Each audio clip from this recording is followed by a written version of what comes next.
آپ کو بھی دعوت دی ہے، انہوں نے آپ کو اپریشیٹ. میں یہ مذاکرات کی بات پہ ذرا بستی خیل بھائی کو بات بتاتا ہوں. جی بستی جی خیل بھائی نے کہا جی کہ مذاکرات کے لیے کوئی ماحول ہونا چاہیے. میری جان مجھے یہ بتائیے یہ جو ایران کی اور امریکہ کی لڑائی چل رہی تھی اس کے لیے کوئی ماحول بنا ہے؟ ایک طرف لوگ مر رہے تھے، بم پھوڑے جا رہے تھے، میزائل چل رہے تھے، لوگ مر رہے تھے، پیٹرول دنیا میں قحط ہو گیا تھا. ایسے حالات میں ہی لوگ آ کر ٹیبل پر بیٹھ کر بات چیت کرتے ہیں. سو آپ اگر چاہتے ہیں کہ مطلب پہلے پھولوں کی ٹھیک ہے. پھوار ہو، کہیں سے بارش ہو، رم جم ہو، جل تھل ہو، کوئی گل گلستان والا سلسلہ ہو، تو اس سے بہتر اس کا انتظار کیے بغیر come up to the table of negotiation, مذاکرات. اسپیکر صاحب کی سربراہی میں وزیر اعظم نے کمیٹی بنائی ہے. آئیے بیٹھیے، کہیں سے سرا پکڑے، بات ٹھیک چلے ہے. گی انشاءاللہ. کمیٹی کہاں بنائی ہے سر؟ وہ وہی کمیٹی مسیح خیل صاحب جو پہلے سے موجود ہے، وہ اسپیکر صاحب بھی کہہ چکے ہیں کہ وہی That کمیٹی is ابھی تک intact. ختم نہیں ہوئی. میں اختیار بیگ خان، جی جی جی میں اختیار خان بیگ خان میرے بھائی ہے. بیگ نہیں، اختیار ولی خان. سر سوری، اختیار ولی جی خان، جی اختیار ولی خان، سوری جی جی سر. گزارش سر یہ ہے کہ جب تک وہ مذاکرات کی بات کر رہے ہیں اور انہوں نے بڑی لمبی تمہید باندھی ہے کہ پہلے میں ان کی بات کا جواب دے دوں. کہ میں اپنے بھائی سے پوچھنا چاہتا ہوں کہ عمران خان کی وہ پرفارمنس کی وجہ سے جو ہے وہ ملک ڈیفالٹ کے قریب تھا، تو جو آج 25ویں دفعہ آئی ایم ایف میں ہم گئے ہیں، اس 25 دفعہ کا عمران خان ذمہ دار ہے. میاں نواز شریف کے 18 کے رجیم میں وہ گئے آئی ایم ایف کے پاس، محترمہ بے نظیر بھٹو کے رجیم میں گئے، پاکستان مختلف ادوار میں 25 دفعہ یہ گیا ہے. اب میں آپ کو بتاتا ہوں کہ جو اس وقت ملک کے اندر، میں کیوں کہہ رہا ہوں کہ ملک بلیڈ کر رہا ہے. میری جو باتوں کا کوئی جواب نہ کوئی منسٹر دے سکتا ہے، نہ میں نے یہ کہا ہے کہ آپ کے اداروں کے بارے میں، انٹرنیشنل ریکگنیشن کے ادارے آپ کے بارے میں کیا کہہ رہے ہیں، کسی کے پاس کوئی جواب نہیں ہے اس کا. اب آپ کے پاس 83,000 ارب کے قرضے چڑھ چکے ہیں. آپ کا جو یہ بجٹ پیش کیا گیا ہے جی، اس میں آپ کا جو 43% جو ہے وہ آپ کی جو آپ نے قرضے لیے ہیں اس کی سود میں چلا جائے گا جی. کتنا بچا بقایا جی؟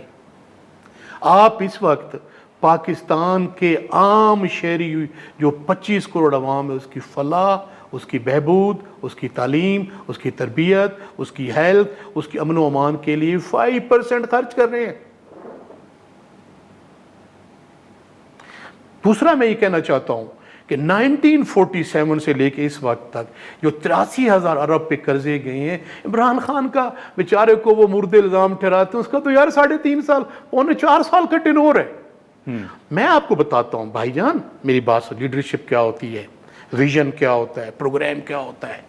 عمران خان آیا، رشیا اور یوکرین کی وار لگ گئی، جنگ تھی، یہی جنگ تھی نا جو آ جائے گی.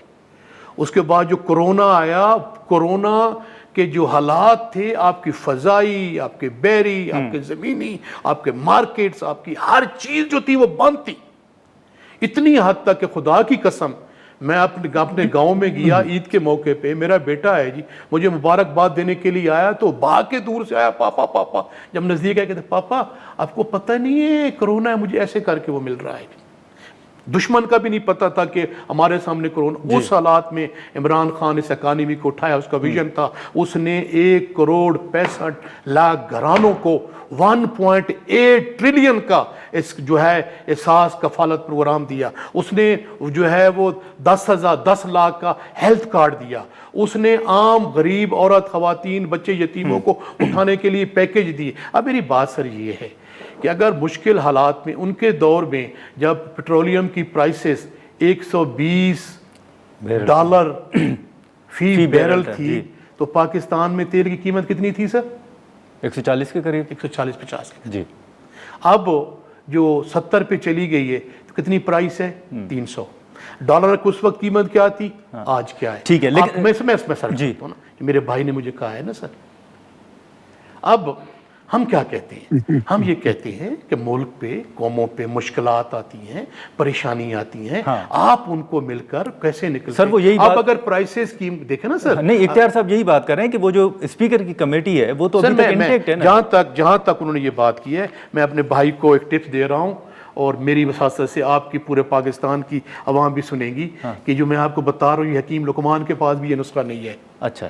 پرائم منسٹر صاحب گھر سے نکلیں, گاڑی نکالیں, اپنے 2-3 جو ساتھی ان کے اعتماد والے ہیں وہ لے کے سیدھے لیڈر آف دی اپوزیشن کے گھر میں جائیں. وہ پختون ہے, وزادار ہے, اس کی پوری ہسٹری اس کے باپ کی لوگوں کے سامنے ہے. وہاں جا کے بیٹھیں کہ ملک کے پاکستان کے یہ معاملات ہیں, جمہوریت کے یہ معاملات ہیں, رول آف لا کے یہ معاملات ہیں, 3 صوبوں کے حالات خراب ہیں, کشمیر کے حالات خراب ہیں, آئیں بیٹھیں اس ملک کو آگے نکالیں. لیکن آپ تو کہتے ہیں حکومت کے پاس اختیارات نہیں ہیں. اب بڑا دل تو کریں نا سر, لیکن آپ ہی کہتے ہیں نا کہ حکومت کے پاس اختیارات نہیں کرتا ہوں سر.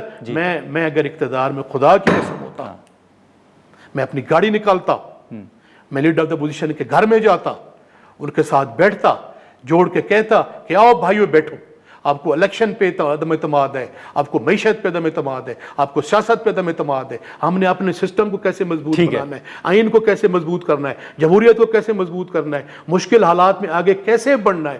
بھائی جان میری بات سنیں, میں وہ ببانگ دول کہہ رہا ہوں کہ الحمدللہ کہ جو اللہ نے کرم فرمایا ہے پاکستان پہ, یہ جو جنگ کو ہم نے ٹیبل ٹاک پہ بٹھایا ہے, اپنی ڈپلومیسی استعمال کی ہے, اپنی ہر چیز استعمال کی ہے, تو بھائی یہی چیزیں پاکستان میں حالات درست کرنے کے لیے آپ کیوں نہیں اختیار کر رہے؟ کیوں نہیں کرتے اختیار صاحب؟ یہی بات کہ جنگ تو ہم نے رکوا دی, لیکن ملک کے اندر جو معاملات ہیں ان کے حل کے لیے آپ کو کیا نظر آ رہا ہے؟ یا جو ثناء اللہ مستقل صاحب تجویز دے رہے ہیں کہ وزیر اعظم صاحب نکلیں اپنے ساتھیوں کے ساتھ گاڑی پہ اور اپوزیشن لیڈر کے گھر تشریف لے آئیں.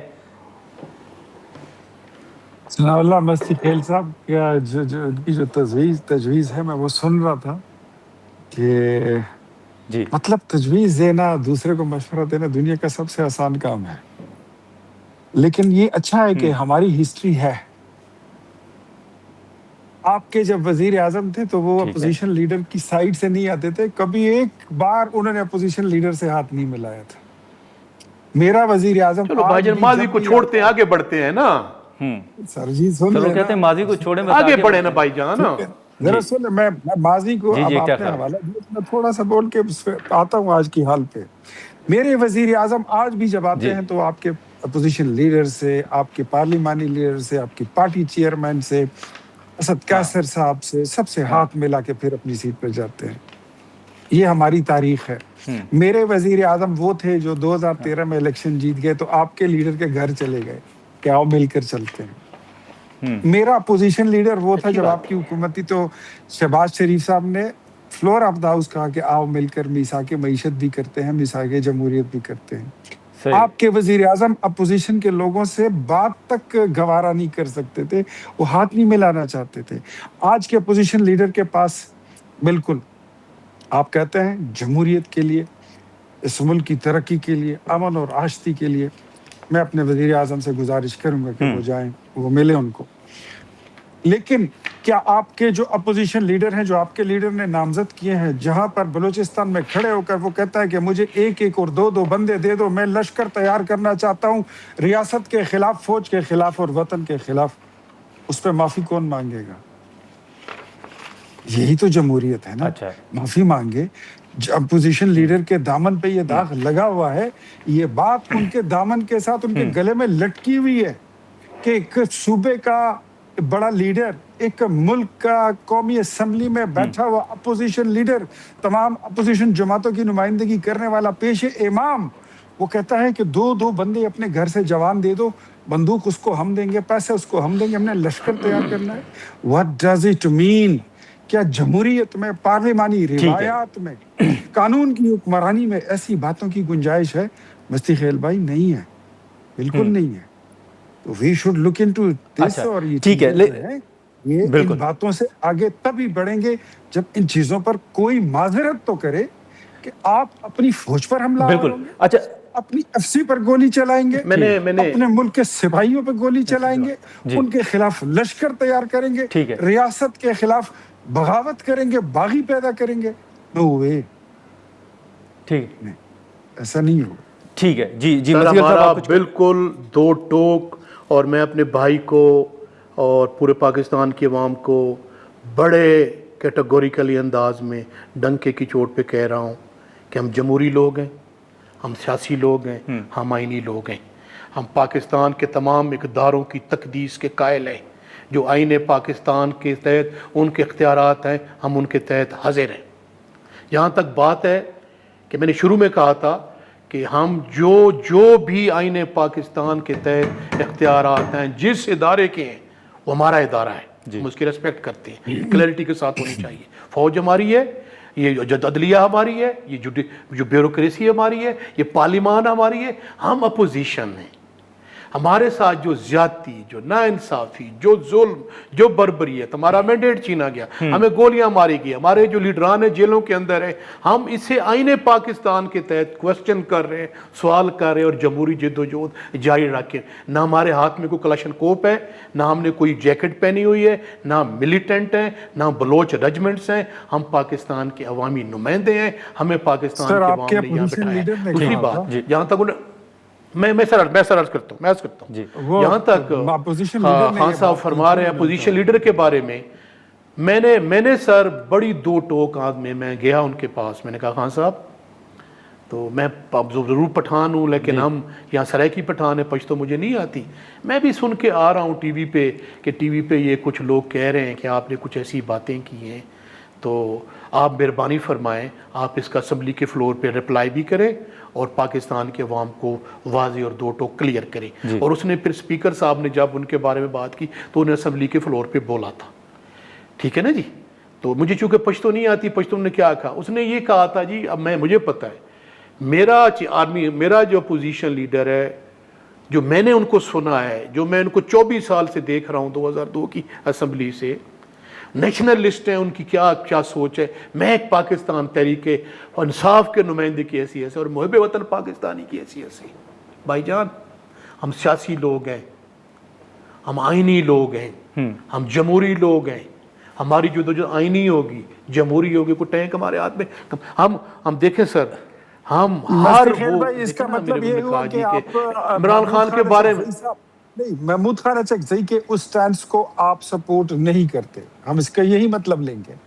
نہیں دیکھیں نا سر، نہیں سر، دیکھیں نا سر، ہمارا جو سٹینڈ ہے وہ بڑا پاکستان تحریک انصاف کا، لشکر بنانا، پاکستان ہے، ہم نہ جی بالکل نہیں، ہم لشکر کے خلاف ہیں، بندوق اٹھانے کے خلاف ہیں، ہم آئینی جمہوری سیاسی سوچ کے لوگ ہیں اور اس پہ بلیو کرتے ہیں، ہم اپنے اداروں کا احترام کرتے ہیں اور ہم یہ تقاضا کرتے ہیں جو آپ کا آئین ہے 1973 کا، جو پاکستان کی بقا کی علامت ہے، آپ اس پہ چل کے آپ ملک کو آگے بڑھائیں تو اس کے لیے رستے بھی کھلیں گے اور جگہ بھی بنے گی۔ اور جہاں تک انہوں نے سوال، جہاں تک میں آخری نکتہ دیکھیں نا سر، اگر آپ محب وطن نہ ہوتے، انڈیا کے خلاف جنگ لگی، اگر جس طرح آپ نے یہ بات کی، میں سر عرض کر لوں سر، میں سر میں کمپلیٹ کر لوں سر، جس طرح آپ سے میرے وزیر اعظم نے محبت کا اظہار کیا تھا، آج میری طرف سے بھی لو یو لے لیں۔